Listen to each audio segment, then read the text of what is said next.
Tank bund ఘటనలో తప్పిపోయిన అజయ్ కోసం 24 గంటలుగా సర్చ్ ఆపరేషన్ కొనసాగుతోంది. నిన్న రంగంలోకి దిగిన ఎన్డీఆర్ఎఫ్ సిబ్బంది అజయ్ కోసం గాలిస్తున్నారు. మరోవైపు అజయ్ కోసం డీఆర్ఎఫ్ ఫైర్ సిబ్బంది సైతం రంగంలోకి దిగింది. మరింత సమాచారాన్ని మా ప్రతినిధి కుమార్ అందిస్తారు. కుమార్, సర్చ్ ఆపరేషన్ ఎక్కడి వరకు వచ్చింది? Thank you Chandu.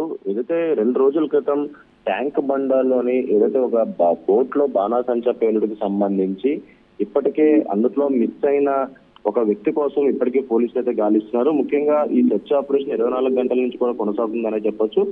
అజయ్ కోసం ఇంకా గాలింపులు అయితే చేపడుతున్నారు. ఎందుకంటే 2 రోజుల క్రితం జరిగిన ఈ ఫైర్ యాక్సిడెంట్ లోని 2 బోట్లు అయితే దగ్ధమైనాయి. ఈ నేపథ్యంలోనే అజయ్ అనే వ్యక్తి తన ఫ్రెండ్స్ తో పాటు అదే బోట్ లో ఉన్నట్టు ఇప్పటికే అజయ్ కి సంబంధించిన బంధువులు తల్లిదండ్రులు అయితే చెప్తున్నారు. ఈ నేపథ్యంలోనే అప్పటి నుంచి కూడా అజయ్ కనిపించట్లేదంటూ కూడా బంధువులు ఆవేదన వ్యక్తం చేస్తున్నారు. ఈ నేపథ్యంలోనే స్నేహితులందరూ కూడా వివిధ హాస్పిటల్లోని చేరి వాళ్ళు ట్రీట్మెంట్ అయితే తీసుకున్నారు. కానీ అజయ్ మాత్రం ఏ హాస్పిటల్లో లేకపోవడంతో కూడా ఒక్కసారిగా తల్లిదండ్రులు ఆవేదన వ్యక్తం చేశారు. ఈ నేపథ్యంలో పోలీసులకు సమాచారం ఇచ్చిన నేపథ్యంలో ప్రస్తుతం పోలీసులు కూడా ఈ 24 గంటలుగా ఈ సర్చ్ ఆపరేషన్ అయితే కొనసాగిస్తున్నారు. నిన్న రంగంలో ఎన్టీఆర్ఎఫ్ బృందం కూడా దిగింది.